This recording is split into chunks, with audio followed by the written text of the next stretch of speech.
अस्सलाम वालेकुम। बच्चों के लिए क़ससुल अंबिया की रोशन कहानियों में से आज हम कहानी पढ़ेंगे हाबील और काबील की कहानी। क़ससुल अंबिया की रोशन कहानियों का सिलसिला जारी है और हम आपको रोज़ाना कहानी सुनाते हैं ताकि बच्चों की उर्दू भी अच्छी हो और हमारे पैगंबरों के बारे में उन्हें मालूमात हो। ये मुख्तलिफ़ कहानियाँ मेरे पास मौजूद हैं जो हम बच्चों को सुना रहे हैं और क़ससुल अंबिया की कहानियों से बच्चों के अंदर दीनी मालूमात और हमारे पैगंबरों के सच्चे क़िस्से उन तक पहुँच रहे हैं। कहानी की सूरत में तमाम बच्चे मेरे साथ अपने पैगंबरों के क़िस्से सुनेंगे और पढ़ेंगे। आज हम जो पढ़ रहे हैं कहानी, उसका नाम है हाबील और काबील की कहानी। तमाम बच्चे मेरे साथ बैठ जाइए और तमाम बच्चे फिंगर रख के, पेंसिल रख कर मेरे साथ कहानी पढ़ेंगे। ठीक है, इस तरह आपको उर्दू पढ़ना भी आ जाएगी और आपको अपने पैगंबरों के बारे में मालूमात हासिल होगी। चलिए, आज हम पढ़ रहे हैं हाबील और काबील की कहानी। तमाम बच्चे मेरे साथ पढ़िए। अल्लाह ताला ने इंसान को पैदा करने से बहुत पहले ही ज़मीन और आसमान बना लिए थे। देखिए, मैं साथ साथ छोटी छोटी तशरीह आपको बताती रहूँगी ताकि आपके लिए आसान हो जाए। अल्लाह ताला ने भी इंसान को पैदा नहीं किया था और इंसान को दुनिया में नहीं भेजा था। अल्लाह ताला ने पहले ही ज़मीन और आसमान उसके लिए तैयार कर लिए थे और उस वक्त इंसानी ज़िंदगी इब्तदाई हालत में थी। अभी इंसानी ज़िंदगी की पैदाइश हो रही थी कि अल्लाह ताला ने पहले ही ज़मीन और आसमान को पैदा कर दिया था।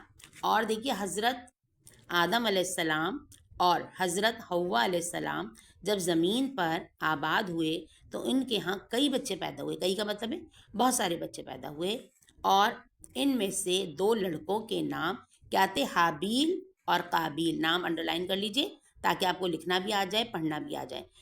हाबील और काबील थे। काबील उम्र में बड़ा था। काबील जो था वो बड़ा बच्चा था, वो किसान था और फसलें उगाता था। ठीक है। और हाबील क्या था? हाबील एक चरवाहा जो बकरियां चराते हैं, बकरियों को लेके जाते हैं रेवड़ को, वो। और भेड़ भेड़ बकरियां पालता था। क्या करता था? वो बकरियां चराता था और भेड़ बकरियां पालता था और खूबसूरत भेड़ उसके पास मौजूद थे और वो उसको चराता था। ठीक है। हाबील जो है वो क्या था? देखिए, दो भाई थे ये। क्या थे ये? हाबील जो थे वो नेक नौजवान था जबकि काबिल जालिम था। काबिल जो था वो ज़रा जालिम था, उसका मिजाज जालमाना था। वहाँ एक खातून थी। दोनों भाई चाहते थे कि इस खातून की शादी हो जाए। इस तरह झगड़ा शुरू हो गया। एक ही खातून से दोनों भाई चाहते थे कि उसकी शादी हो जाए। अच्छा, इनके वालिद ने कहा कि दोनों अल्लाह ताला को अपनी अपनी कुर्बानी पेश करें। ठीक है, ताकि जिसकी कुर्बानी कबूल होगी इसकी शादी इस खातून से हो जाएगी। अब ये देखिए, औरत के पीछे झगड़ा और औरत के पीछे इंसान ने लड़ाई शुरू कर दी। हाबील ने अपने रेवड़ की एक बकरी कुर्बानी के लिए ली और काबील ने अपनी फसल में से अनाज का एक ढेर लगा दिया। दोनों ने कहा कि कुर्बानी देते हैं अल्लाह के सामने, जिसकी कुर्बानी पेश हो गई, कबूल हो गई, उसकी शादी उससे कर दी जाएगी। दोनों ने अपनी अपनी कुर्बानी पहाड़ की चोटी पर रख दी कि देखें किसकी कुर्बानी कबूल होती है। अच्छा, आसमान से एक आग आई जिसने हाबील की बकरी को जला डाला। क्या हुआ? हाबील की जो बकरी थी उसको तो उसने, उस आग ने जला दिया। यानी कि क्या मकसद हुआ? अभी आप खुद बताएंगे बच्चे कि क्या मकसद हुआ इस बात का, मुझे कमेंट करके बताएंगे। काबिल के अनाज का ढेर वैसे ही पड़ा रहा। इसका मतलब था कि हाबील की कुर्बानी कबूल हो गई और काबिल की कुर्बानी कबूल नहीं हुई। काबिल का अनाज का ढेर वैसे ही पड़ा रहा। अब क्या हुआ? काबिल की कुर्बानी कबूल नहीं हुई। काबिल हाबील से हसद करने लगा। देखिए, ये होता है हसद, यानी कि एक दूसरे से जलने लगा, एक दूसरे से कि भाई तुम्हारी कुर्बानी क्यों कबूल हो गई, मेरी नहीं हुई। काबिल हाबील से हसद करने लगा। एक बार उसने हाबील से पूछा कि तुम्हारी कुर्बानी क्यों कबूल हुई और मेरी कुर्बानी क्यों कबूल नहीं हुई?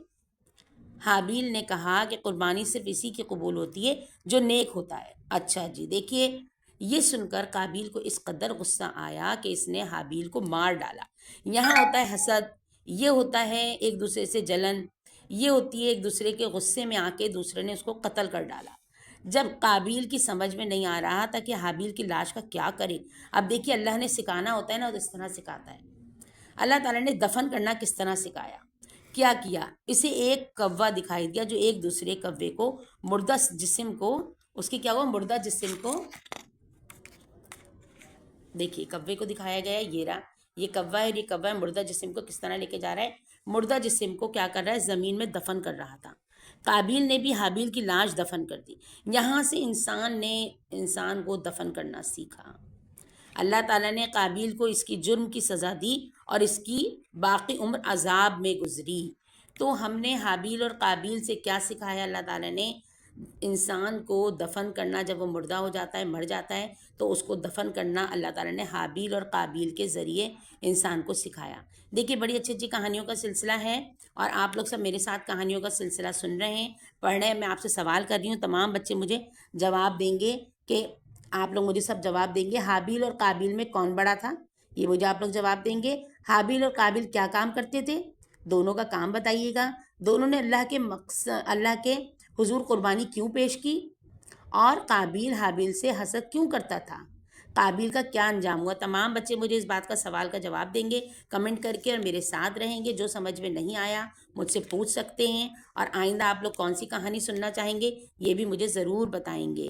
کہانیوں کا سلسلہ جاری ہے، حابیل اور قابیل کی کہانی۔